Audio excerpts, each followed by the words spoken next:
नमस्कार। आज हम कुछ बात करते हैं। इस समय जैसे कोरोना जो एक वैश्विक महामारी चल रही है, इस पे पूरी दुनिया शोध में जुटी हुई है। तो कुछ ऐसा ही टॉपिक है हमारा शोध, रिसर्च। क्या है ये रिसर्च, क्या है शोध? बस जो थोड़ा बहुत मुझे आता है आप लोगों से आज वही डिस्कस करूँगा। डिस्कस क्या, आप ज़रूर बताइएगा कमेंट करके कि आपको वीडियो कैसा लगा है। रिसर्च स्टार्ट करते हैं। रिसर्च सबसे पहले तो हमें जानना होगा रिसर्च और सर्च में अंतर क्या है। What is the difference between research and search? Research होता है एक कोई चीज़ है, वो ऑलरेडी मेरे पास मौजूद है, लेकिन हम उसमें कुछ ना कुछ और नया खोजने की कोशिश कर रहे हैं। सर्च क्या होता है कि कोई नई चीज़ हम खोज लिया, हमने नई चीज़ खोज ली कोई, उसमें समस्या की ज़रूरत नहीं होती सर्च में, जबकि रिसर्च में किसी न किसी एक समस्या, प्रॉब्लम की आवश्यकता पड़ती है। रिसर्च करते कब है, क्यों करते हैं? जब हमें किसी भी प्रकार की समस्या होती है, वहीं पर एक रिसर्च का जन्म होता है। जैसे अभी एक बहुत बड़ी समस्या चल रही है हमारे समाज में, कोरोना।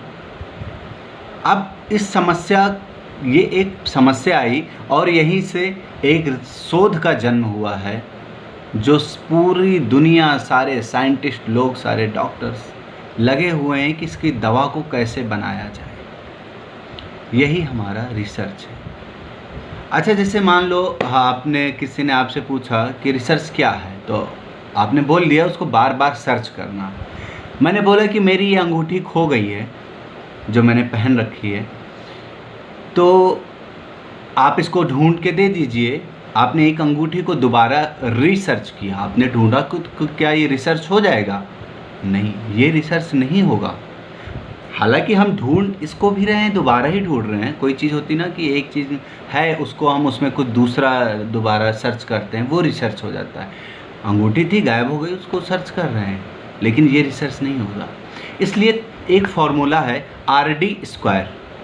R का मतलब होता है रिन्यूअल ऑफ नॉलेज, D का मतलब होता है development of knowledge, and D का मतलब होता है discovery of knowledge. RD², renewal of knowledge, developed of knowledge and discovery of knowledge. जो पुराना नॉलेज है, पुराना ज्ञान है, उसको रिन्यूअल करना होता है। हमारी अंगूठी में कोई रिन्यूअल नहीं होगा, वो तो जैसी थी वैसे ही मिल जाएगी। हमें रिन्यूअल करना है, डेवलप करना है। जो ज्ञान था उसे और डेवलप करना है, और कुछ ना कुछ उसमें भी नया होना चाहिए। डिस्कवरी करनी है, कुछ ना कुछ नया होना चाहिए, फिर वो हमारी रिसर्च होती है। अच्छा, एक क्वेश्चन भी आते हैं कि रिसर्च के स्टेप्स क्या हैं, कितने स्टेप में रिसर्च को कंप्लीट किया जाता है। तो एक कुछ शॉर्टकट्स हैं जिनसे हम सीख सकते हैं, क्योंकि रिसर्च हम कहाँ करते हैं? PhD। सबसे पहले आप ये 3 वर्ड पकड़ लीजिए, PhD।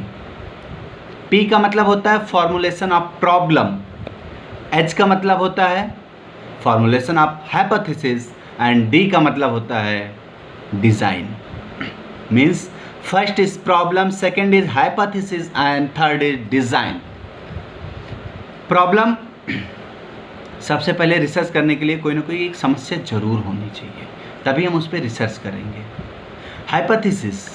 हाइपोथेसिस होता है कि हम उस समस्या के समाधान के लिए कुछ एक सोच बनाते हैं, अपनी हाइपोथेसिस करते हैं कि ऐसे होगा तो ऐसे हो जाएगा। जैसे पहले जब कोरोना आया तो बहुत सारी तरीके की बातें आई कि इतने दिन में चैन टूट जाएगी। ये सब क्या था?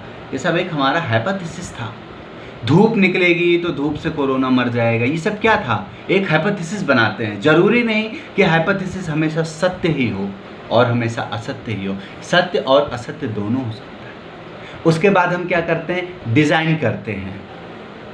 डिज़ाइन में क्या करते हैं? हम सैंपल करते हैं, सैम्पलिंग करते हैं। कई प्रकार के सैम्पलिंग्स होते हैं। सैंपल में क्या होता है? अच्छा, सैंपल होता क्या है? सैंपल कोई भी होता है तो सैंपल का मतलब है एक पूरी जनसंख्या में एक छोटा सा पार्ट को उठा लेना और उस पर रिसर्च कर लेना, उस पर प्रयोग कर लेना। अगर वो प्रयोग, जैसे कि 10 जगह से हमने कोरोना के सैंपल उठाए, यहाँ से हम समझते हैं 10 जगह से हमने कोरोना के सैंपल उठाए हैं, उन 10 जगहों से 5-5 हमने उठा लिए सैंपल और उन 5 को अलग अलग हमने टेस्ट किया, जबकि उन 10 जगहों की जो जनसंख्या थी वो लगभग 1,000 थी सब में। फिर क्या किया गया कि हमने उन 1,000 में भी 5 को सर्च किया कि इसमें से 5, यहाँ से एक करके 5 1,000 से उठाए, फिर दूसरे में 1,000 से 5 उठाए, इस तरीके से किया। 1,000 को भी 200 में बांट करके और एक को उठा लिया, हमारे पास 5 सैंपल आ गए।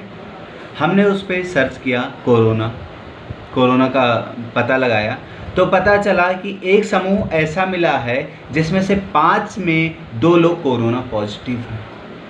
अब हम क्या करेंगे, जो हमारे और 3 थे वो तो रिजेक्ट हो गए, वो सब सही हैं, मतलब उनको छोड़ देंगे, और जो 2 पॉजिटिव मिले हैं उन दोनों की लोकेशन देखेंगे, वहाँ पे कितने लोग थे, 200 लोग एक में थे, एक में 200। फिर उन 400, अगर 400 में भी कुछ उठाया, कुछ सैंपल लिए, तो उसको भी सैंपल करेंगे, या फिर उन 400 को हम टेस्ट करेंगे। तो ये हमारा सैंपलिंग होता है, इससे हमारा टाइम बच जाता है, कि टाइम हमें कम लगता है और हम काम को ज़्यादा कर लेते हैं। ये हो गई हमारी सैंपलिंग। छोटी, जैसे चावल पकाते हैं तो क्या हम कुकर में पूरे चावल को ऐसे दबा दबा के देखते हैं कि पक गया है, एक उठाया और दबा दिया, हो गई हमारी सैंपलिंग। एक को उठा लिया, देख लिया सब सही है, सब सही। अगर एक कच्चा है तो एक और थोड़ा साइड से उठाते हैं, देखें वो भी कच्चा है, इसका मतलब हम मान लेते हैं कि इसको फिर से चढ़ाना है। After the PhD design collection of data, अब क्या करते हैं, हम डाटा को कलेक्ट करते हैं, कलेक्शन ऑफ डाटा। इसके भी कई प्रक्रम होते हैं, कई प्रकार होते हैं। जैसे हम क्वेश्चनायर करते हैं, क्वेश्चन लिख करके दे दिया और वहाँ से उन्होंने भर के दे दिया हमें, या फिर साक्षात्कार करते हैं, अनुसूची भरवाते हैं। तो ये भी हमारे कलेक्शन करते हैं हम डाटा का। तो ये हो गया collection of data. After this analysis of data, जो हमारे पास डाटा आया है, जैसे जनसंख्या का हमने किया कि जनसंख्या कितनी है देश में, उसके लिए डाटा को एकत्रित किया हमने, कलेक्ट किया, डाटास को कलेक्ट किया, और उसके बाद सारे डाटा को मिला करके उसका एनालिसिस किया गया, तो पता चली कि हमारे देश की जनसंख्या अभी इतनी है। फिर उसके बाद जब उसका हम एनालिसिस को छनाई का सोपान भी कहते हैं, छनाई का सोपान मतलब कहते हैं छन्नी होती है, उसमें छान दो तो जो होता है नीचे और ऊपर ऊपर बसता है, तो उससे छनाई का यानी एनालिसिस करते हैं उसका।